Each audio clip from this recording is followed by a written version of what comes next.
on, well, artificial intelligence and how much it should be regulated. We barely have a sense of what it is, but we do know that when it comes to China and the United States and the United Kingdom, there is this push to find, and I quote here, human-centric, trustworthy resolutions to make this as consumer-friendly as possible.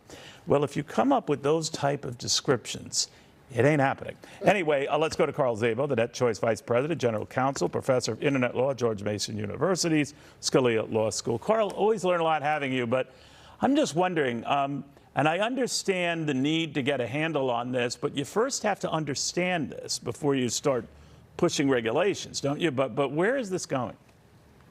Yeah, thanks for having me on. So the description you just gave me sounds like it came out of a chatbot. I mean, you couldn't hear.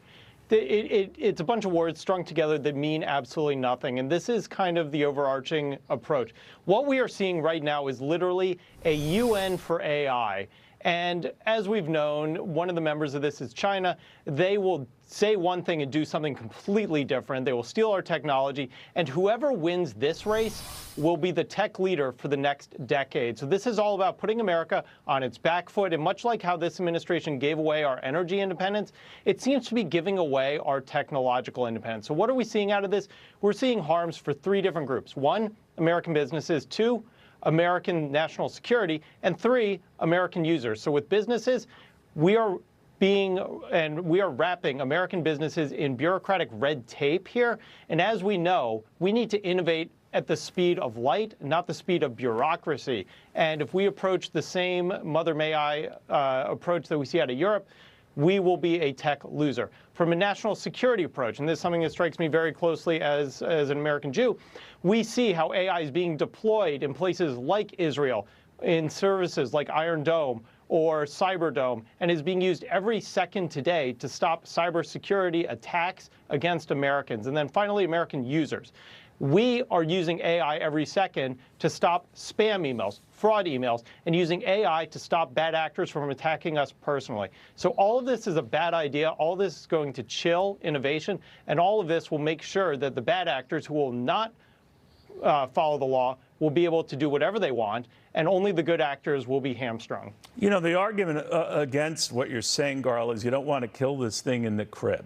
You know, in other words, you want to give it some, I wouldn't say unfettered growth possibility, but enough so that it can see its potential. Now, a lot of people are afraid of that potential and how this could mean the loss of so many jobs. Where are you on this, Carl?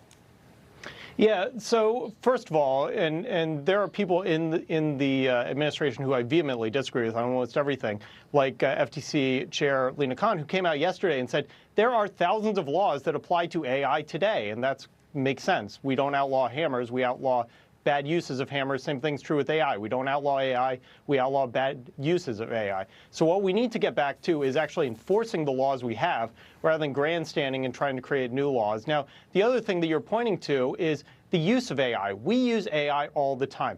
When we do a search and it gives us the results that we want, that's AI. When I mentioned spam blocking. So when somebody sends a spam email, we mark it as spam, AI learns from that, and it figures out, oh, you can't just change a keyword and get through the filter. It is learning. And then finally, in my own personal life, I get incredible emails from my kids' teachers, but I need just the action items. So I actually use AI in my own email system to pull out just the action items and make my life a little bit easier. So we use AI all the time. And once people start realizing that, they're going to find it to be a lot less scary and a lot more commonplace. So you don't see it as a threat to humanity? You know, unfortunately, this conversation goes into one of two directions too often. It is either racist or the Terminator. Right. I think the more mature conversation is somewhere in the middle, and that's what was completely missing from the discussions that just concluded over in the UK. There was not a single positive note of AI, and that's really sad. All right, we'll be back. This is an Arnold Schwarzenegger analogy there, Carl, and it was a poor one at that. Great seeing you again. Thank you very much. Thank you. All right, Carl Szabo. By the way, I want to update you on a couple of developments concerning Israel, the ongoing war. The